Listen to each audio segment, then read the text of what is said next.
Krishna Krishna Hare Hare Hare Rama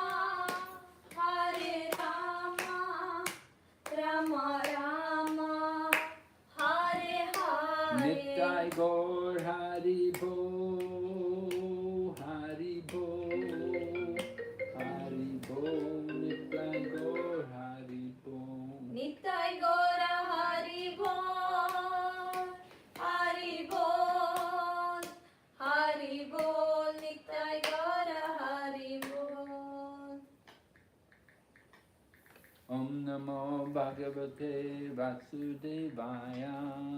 Om Namo Bhagavate Vasudevaya.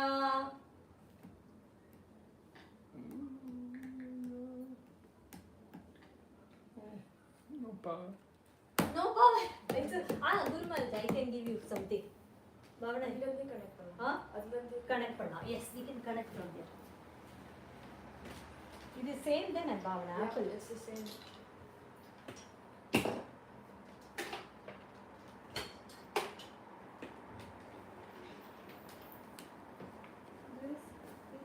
இதுல connect பண்ணலாமா? Connector எடுத்துட்டு வரியா டக்குன்னு? Connector. There is a connector. Yeah. இல்ல, there is, oh, it can go. Divide. That one doesn't go. Right? Bhavana? Bring your laptop, Bhavana. My laptop. Yeah, this is different. I can get mine from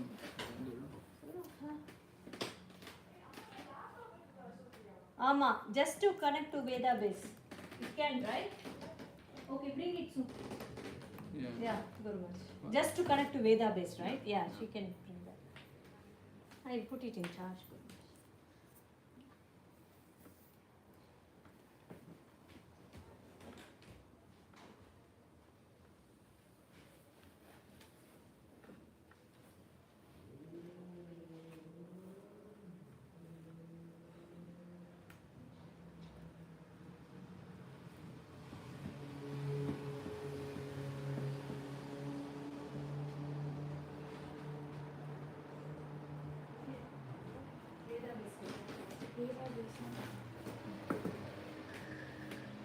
Okay.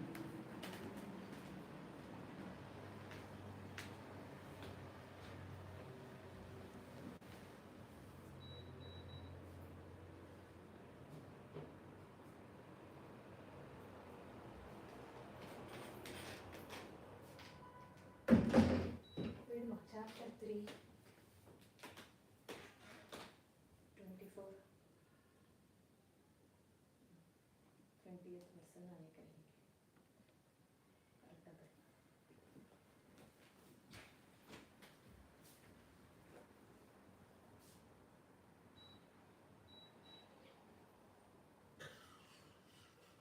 What text were we up to? Lord Brahma said 17.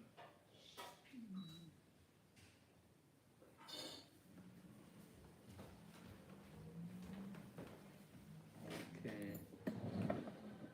Lord Brahma then tested the morning and attention.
பாத்ரூமில் தண்ணி வருது சொன்னாங்க காலையில் அப்படியே இந்த bathroom 1 hour use பண்ண வேண்டாம் சொல்லியிருக்கோம் first bathroom.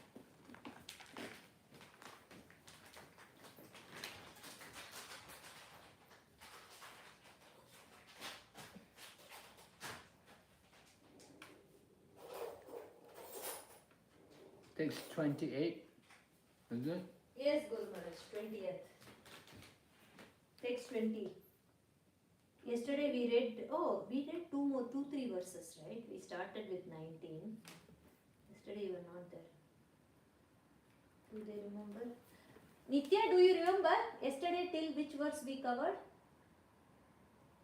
Nitya, Yuvati, Sachi, do you remember? I don't remember because I didn't upload yet. Okay. 17th, 1 second, I will just check.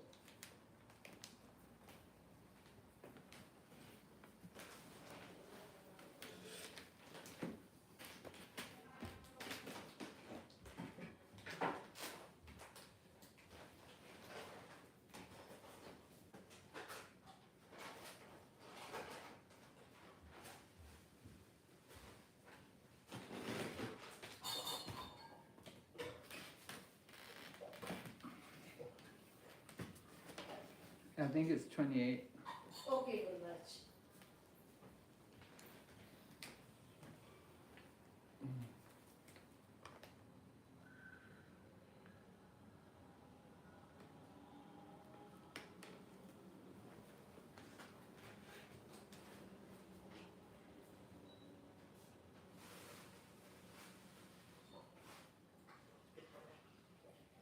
Bahu janma vipakvena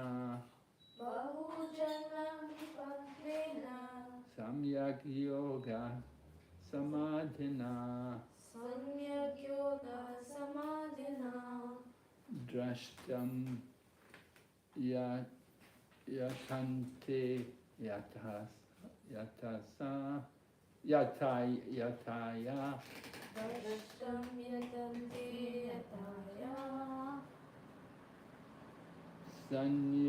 sanyagareshu yat padam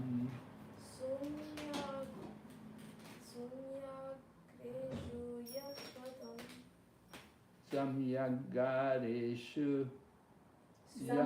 yat padam Samyagareshu yat padam bahu janma vipakvena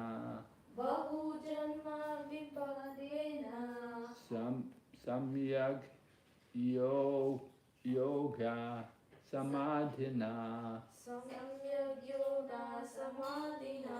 drashtum drashtum yatante yatayan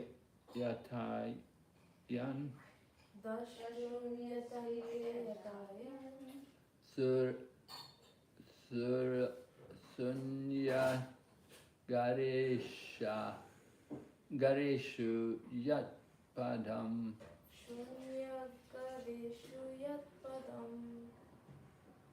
you read bahu janma vipakvena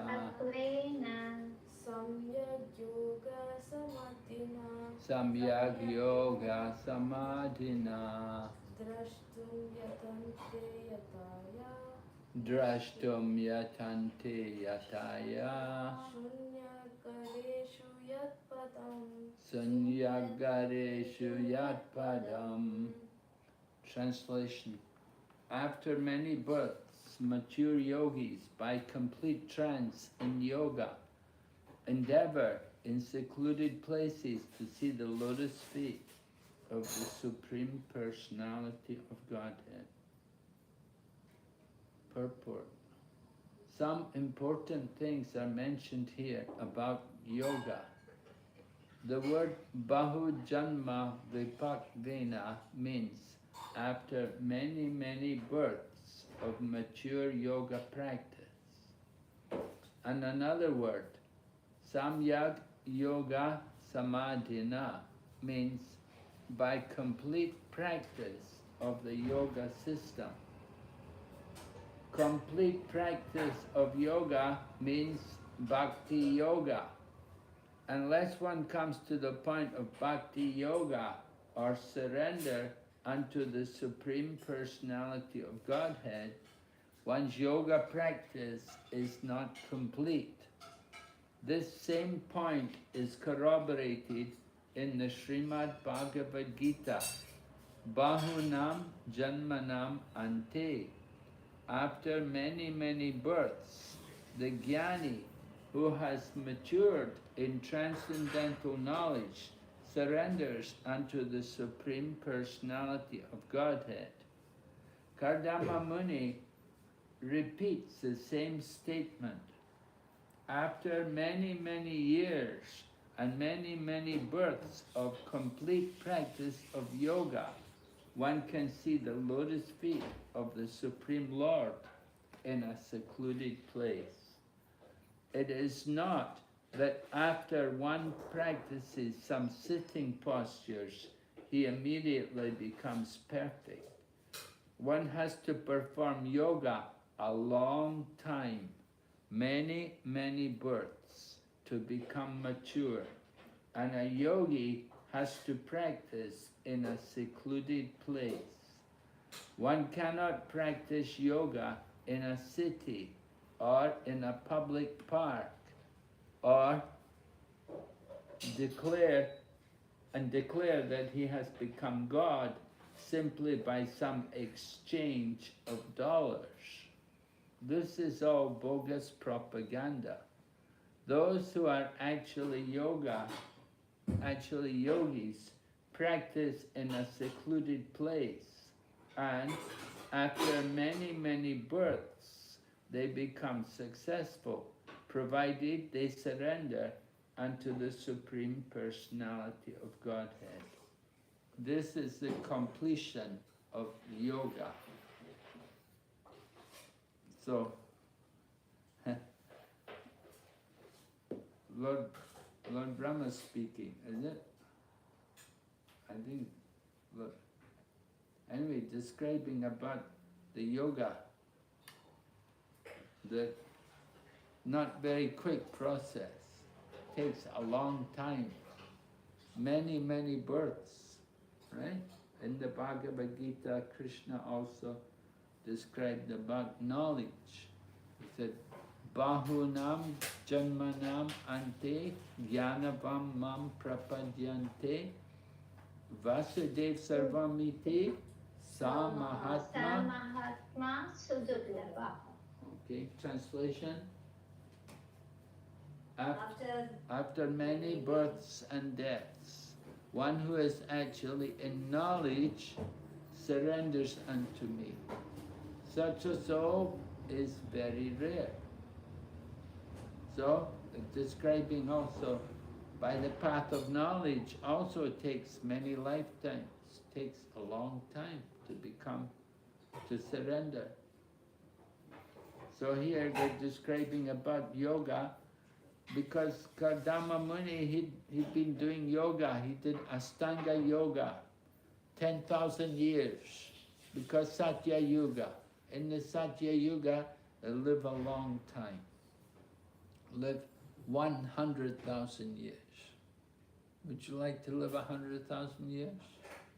Not very, a long time to live, isn't it? Anyway, he lived for 10,000 years. He was single man, he was brahmachari, he was in the jungle. I don't know he was one of the sons of Brahma. He was one of the sons of Brahma, and somehow, anyway, he went to live in the forest, and he was staying there in the forest, doing yoga, doing Astanga yoga, and the Lord came to see him. Lord Vishnu came to see him after 10,000 years and told him that yes, we're sending you a wife, there's a nice girl coming, and you should accept this girl for your wife, and this way you will be successful in your family life. So Kardama Muni was there. He'd been doing yoga for 10,000 years. And then the Guru came, and then so the father left his daughter there, and the Guru stayed with him in the ashram, in the jungle. And he did tapasya. And then after being in the jungle for a while, then the Guru said she wanted to have a family. She wanted to have children. So then Kardama Muni created a mansion. He created a mansion which could fly in space. An aerial mansion which could fly through the air. And that mansion was very luxurious. It had everything. It had gardens and fountains and parks and a beautiful house and furniture, and everything was very opulent. And they were living there and traveling in that house, and they traveled to the higher planets. They went all the way up to places where the demigods go to enjoy. And they were enjoying like that. And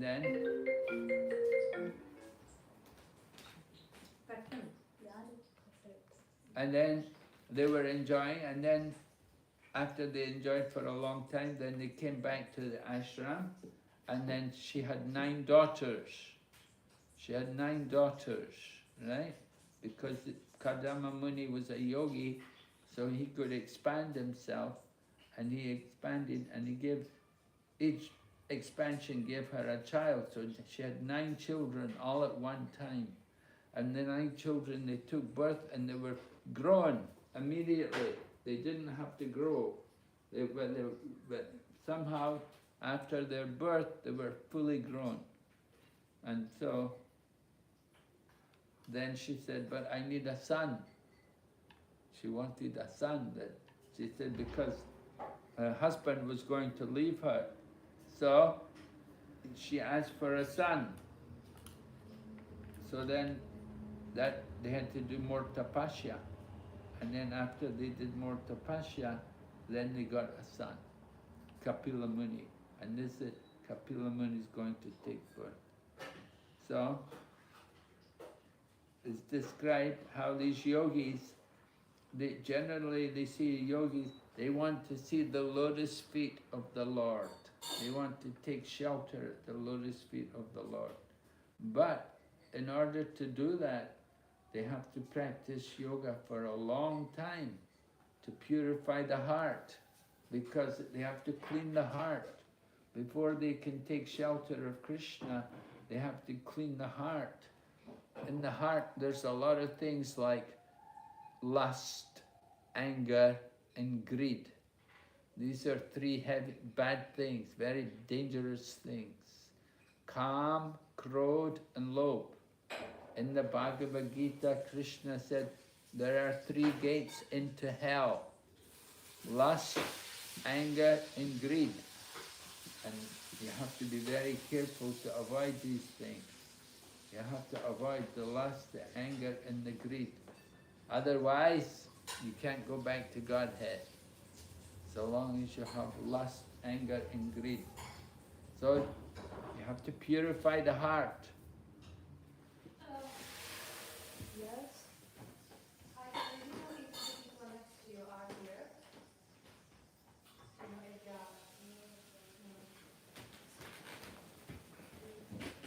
Yeah, also, you can do it. So, the trade.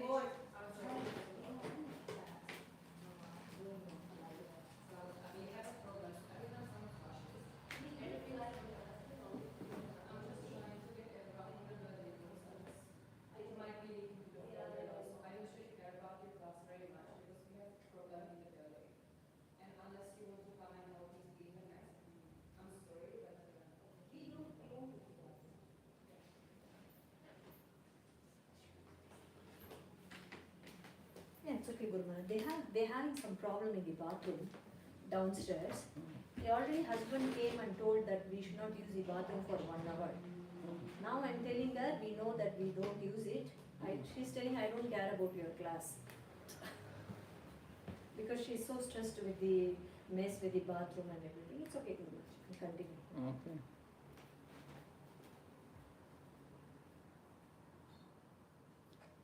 So Kardama Muni, that the yogis, they want to get shelter at the lotus feet of the Lord, but it takes them a very long time.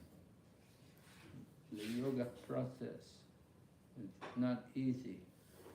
So Prabhupada saw, when he was in America, there was one yogi teacher there, and the students would go there, but they would also smoke cigarettes, and they would do things like that, so the yogi would have them meditate and say, meditate, now you are controlling the sun.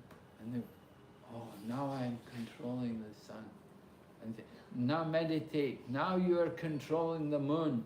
And, oh, now I am controlling the moon. And, it's just imitation. It's not possible, it's just a joke. They cannot control their own tongue.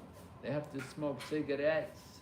But they're thinking, I can control the sun, I can control the moon. So this is the kind of yogis that, you get these kind of yogis, they cheat like that, you see? And they tell you, just pay the money and you'll become God. And people want to become God. So yoga, real yoga is to take shelter of Krishna. And the perfection of yoga is to come to bhakti yoga and then to surrender to Krishna. So that's real yoga. But people, they do some yoga, they do some exercises, and they think, I'm a yogi. They're not,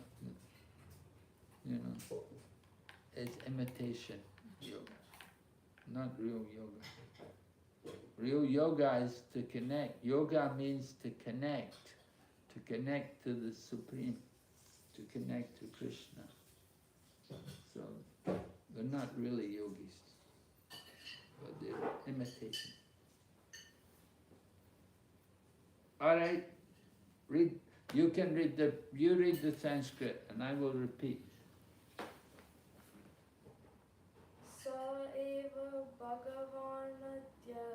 Sa eva Bhagavan Adya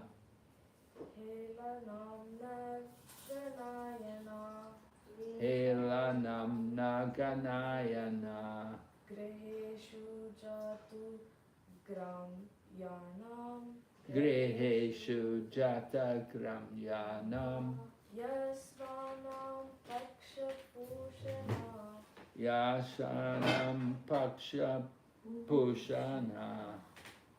Read it again.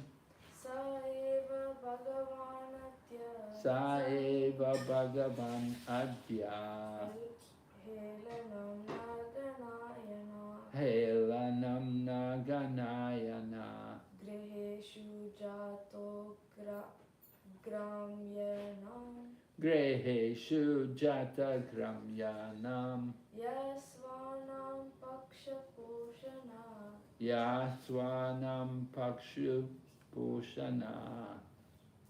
Okay, read the translation.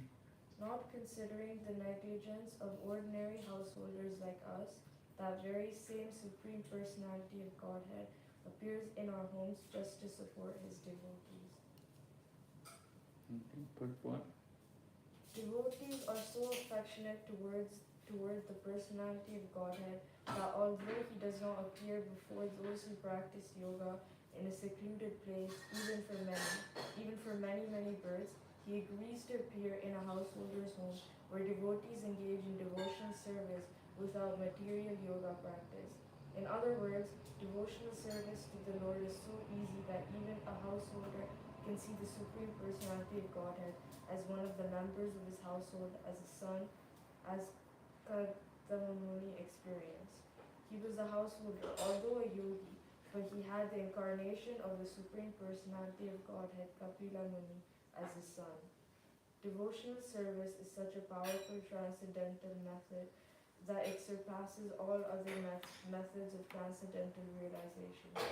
The Lord therefore says that He lives neither in Vaikuntha nor in the heart of a yogi. but he lives where his pure devotees are always chanting and glorifying him. The Supreme Personality of Godhead is known as Bhakta Vatsala. He's never described as Jnani Vatsala or Yogi Vatsala. He's always described as Bhakta Vatsala because he's more inclined toward his devotees than towards the other transcendentalists. In Bhagavad Gita, it is confirmed that only a devotee can understand him as he is. Bhaktya mam abhijanati. One can understand me only by devotional service, not otherwise. That understanding alone is real because although jnanis, mental speculators, can realize only the effulgence or the bodily luster of the Supreme Personality of Godhead, and yogis can realize only the partial representation of the Supreme Personality of Godhead. A bhakta not only realizes him as he is, but also associates with the Personality of Godhead face to face. Okay, so Prabhupada is describing the superiority of Bhakti Yoga over the other yoga processes. You do the other yoga processes, they have to do it for many, many years. They may never get the result. Krishna, and then Prabhupada quotes from the Bhagavad Gita, Lord Krishna said, Bhaktya mama bijanati. Bhaktya mama bijanati yavam yasyasmita tato mam tad pato yatvam vishate tad. Krishna says, only by devotion I can be understood. No other way. So Krishna said it's only by devotion. And Krishna is Bhakta Vatsala. He reciprocates with the devotees. He doesn't reciprocate with the Jnanis or the Karmis, but he reciprocates with the devotees. So we're always encouraged to be devotee, right? In the Bhagavad Gita, Krishna says, offer me a leaf, a fruit, flower, and water. Or water, I'll offer them with love and devotion. Then I will accept them. Right? So Krishna is attached, is attracted by that love. Loving devotion, that's more attractive to him than all the austerity and all the knowledge which one may have. So it's better to be a devotee. And it says, not considering the negligence of ordinary householders like us. So he's been very humble. And they said that very same Supreme Personality of Godhead appears in our home just to support his devotees. So the Lord comes in the home of the devotees because he cares. He said wherever his devotees are, that's where he is. He is not in Vaikuntha. We think the Lord is in Vaikuntha, but he said, no, I'm not in Vaikuntha. And he's not in the hearts of the yogis who are meditating on him. But he is wherever his devotees, like Narada, are chanting his holy name. The Lord is attracted by the chanting of the holy name. And he comes. When we chant the holy name, the Lord can even dance on your tongue. So, Krishna, he reciprocates with his devotees, and he's pleased by their devotion. He's not so much pleased by so many other things. Okay, read text number 30.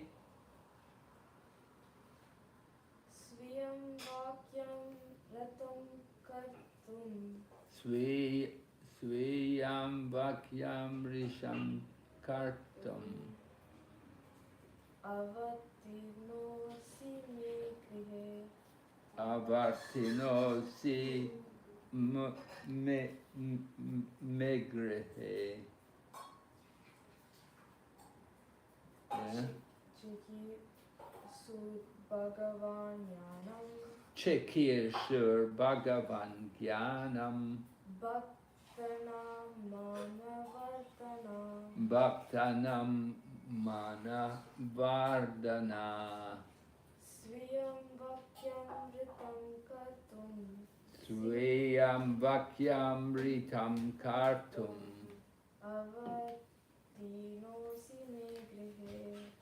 Avatirnosi me grehe Chikir sur bhagavanyanam. Chekir Sur Bhagavan Gyanam Bhaktana manavardana. Bhaktanam Mana Vardana Svayam Vakyam Ritam Kartum Sviyam vakyam vritam kartam. Avatirnosi me grehe Avatinosi me grihe. Chekir Sur Bhagavan Gyanam Chikir sur bhagavanyanam. Bhaktanam Mama Vardana. Bhaktanam mama vardana. Okay. Read the translation. Kartama Muni said, "You, my dear Lord, who are always increasing the honor of your devotees, have descended in my home just to fulfill your word and decimate the process of real knowledge." Okay, go ahead. What?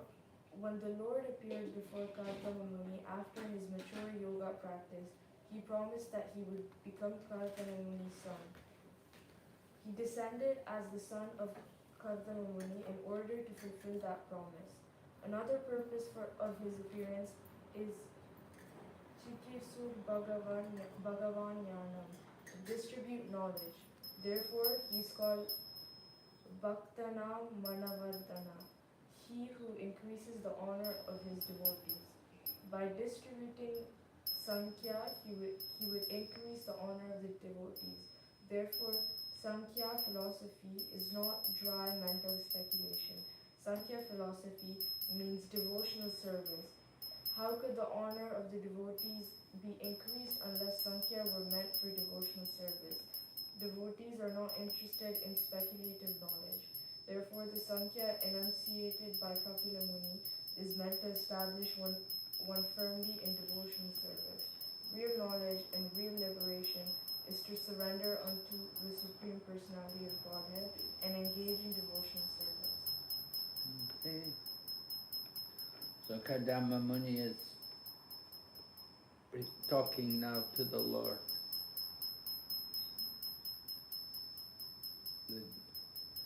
You always increase the honor of your devotees.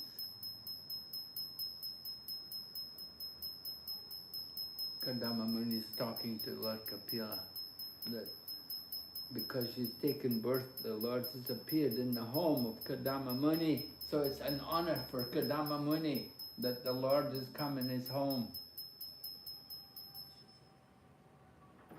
And he's come, of course, to do the Sankhya Yoga. Sankhya Yoga is to give real knowledge. Sankhya, philosophy, to teach about the position of the soul and the super soul. So that is why the Lord has come. He's come to give that knowledge. So Kadama Muni is very fortunate. Usually, great yogis, they have to do yoga for many lifetimes before they can even get a glimpse of the lotus feet of the Lord. But Kadama Muni, although he was a married man with children, the Lord came to his home. Lord Kapila has come as the son, to be the son of this devotee.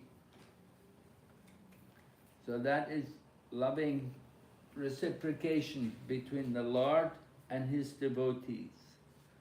The devotees, they give everything for the service of the Lord, and the Lord wants to serve his devotees. So he's come to teach the Sankhya Yoga, Sankhya philosophy. And Prabhupada said the Sankhya philosophy is not dry mental speculation. But actually the real meaning of Sankhya philosophy is devotional service.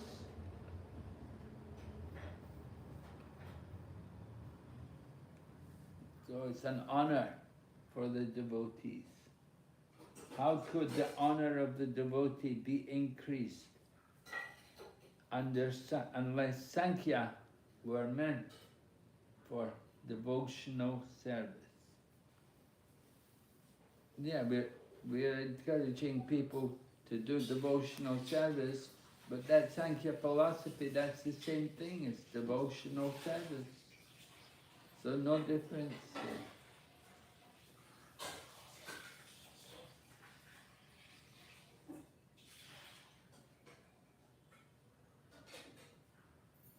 Devotees want real knowledge, they don't want speculation. Right? There's two forms of knowledge. One is the knowledge comes down, and the other is knowledge goes up. So the knowledge comes down, it's much better. That you get knowledge from the authorities. We hear from the authority. The knowledge comes up, it's so much trouble. It's like you want to know who is your father. And so you go and ask, are you my father? You go to all the different men and ask them, are you my father? Are you my father? You know, you may never find your father if you go like that.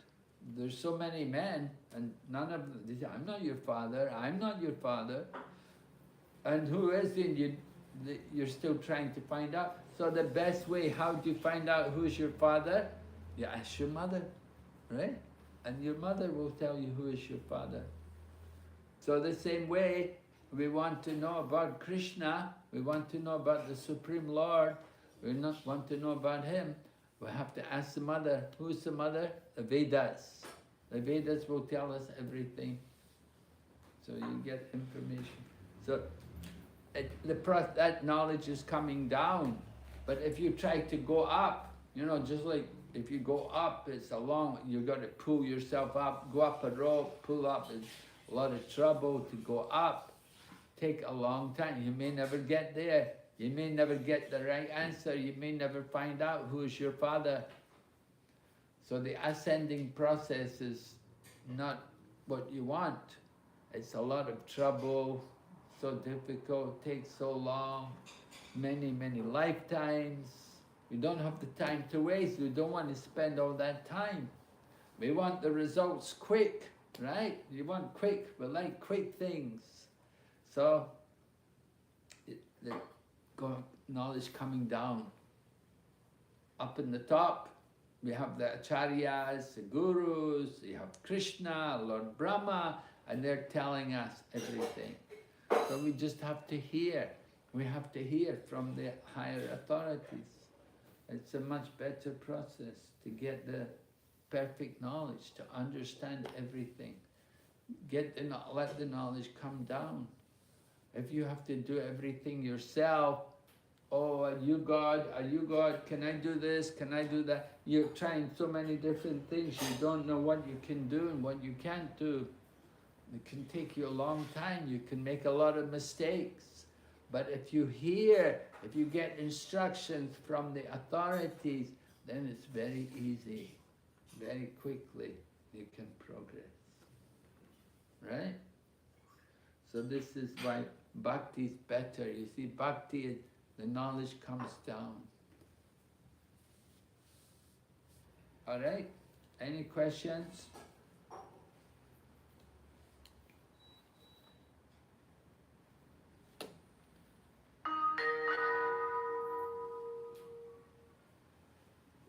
Any questions, Shivati? Yeah. Hare Krishna, dear Guru Maharaj, this is the back from the business and Guru Srila Prabhupada. Guru Maharaj, sometimes we developed, for example, taste for some process of devotional service, but because of time, we can lose it. Our taste can be disappeared.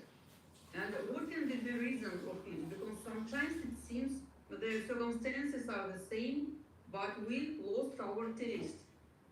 So why is it so? What can be the reason of it? Well, what could be the reason? Okay.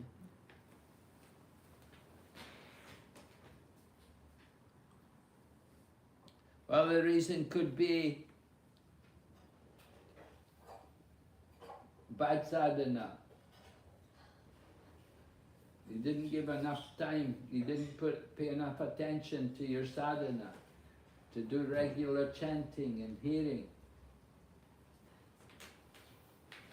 And you become lazy and you become neglectful. You don't follow very strictly the principles. So then that's usually the problem.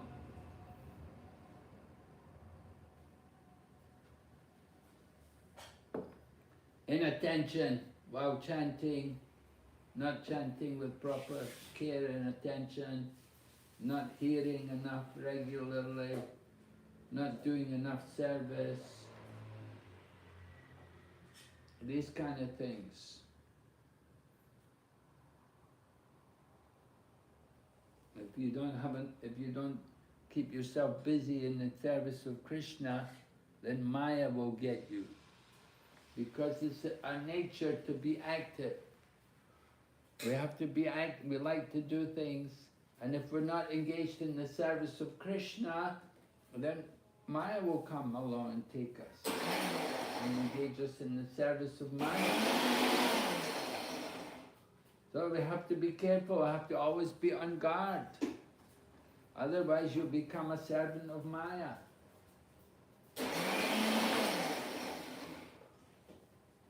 You understand? Yes, Guru Maharaj, thank you so much.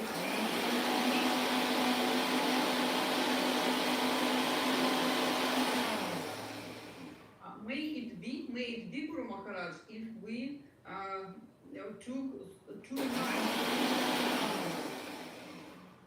If you took what? Too much seva, too much service. And maybe we are tired and so on.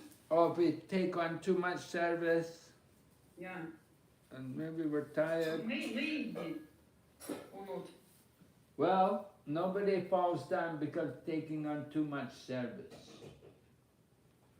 People fall down because they won't take on enough service, they won't do any service. But if you have a lot of service, that's very good, that's a healthy condition. Because you have so much service, you have so many things to do. So you have to be constantly thinking about all the things you have to do. You don't have time for Maya. Because you're so busy in the service of Krishna. That's very good. People don't fall down like that. Hmm? You agree, Bhavna? Yeah. Bhavna agrees. Yeah, Guru Dev, I also agree. Okay, Yuvati Sachi also agrees. So we got unanimous decision. Okay, any other question? Nitya Kumari Mataji, do you have a question? Actually, this is not on behalf of my husband. I'm just asking this question. He's asking why there are if Krishna is supreme, like we have lot of scriptures and all, and it's so valuable. Like why Muslims and Christians are more heavily populated? He was asking me yesterday, and why that religion is more prominent in this universe. What's more prominent? Christianity and Islam. Muslim. Are more prominent? Mm. Well, Hindus are much more. There's much more Hindus than Muslims and Christians. If you Okay. there's one museum of religion. There's this one Buddhist monk in Taiwan, and he made a museum of world religions. And he says there also, he said the Hindu religion is got the most number of people. But Hinduism, of course, is very many different kinds. You know, you've got impersonalism, and you've got Advaita and Dvaita, you've got Vaishnavas, you've got Shakti, you've got demigod worship, you've got a lot of different kinds of Hinduism. You've got Karmakanda Hindus. It's very, very mixed. Of course, Christianity also, there's a lot of branches there in Christianity, and Islam also. You've got different kinds of Islam. Anyway, Hinduism is much more. And Islam and Christian, they're the more recent religions. But originally the Hindu culture, the Vedic culture, that was all over the planet. Everyone was a Hindu.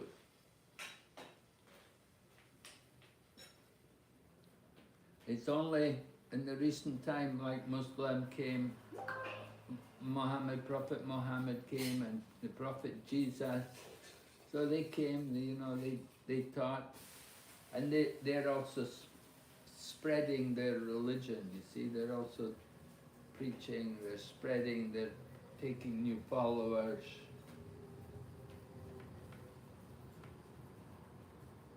But a lot of people also are coming back to Hindu after some time. They come back. One reason people can't follow Hinduism, they find too many rules, They don't like to follow the rules.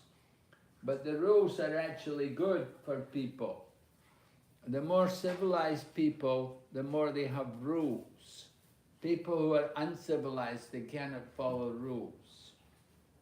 Like animals, people who are like animals, they won't follow rules. They eat everything. But the more civilized people, they follow the rules. Rules are good. They help us to regulate and help us to control. So the rules and regulations are very good for us. But people have to learn. People have to learn. They have to be guided properly. They have to be taught. So education is very important. So we're trying to do that now. Krishna conscious movement, and teaching many places, helping people, training them, educating them. All right? Thanks.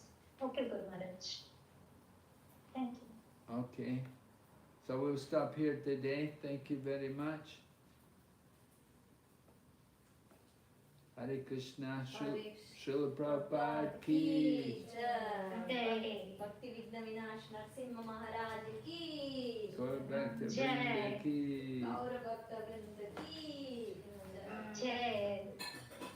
Din Guru Maharaj, Hare Thank Krishna. you. Hare Krishna. That's enhanced. Krishna. Hare Krishna.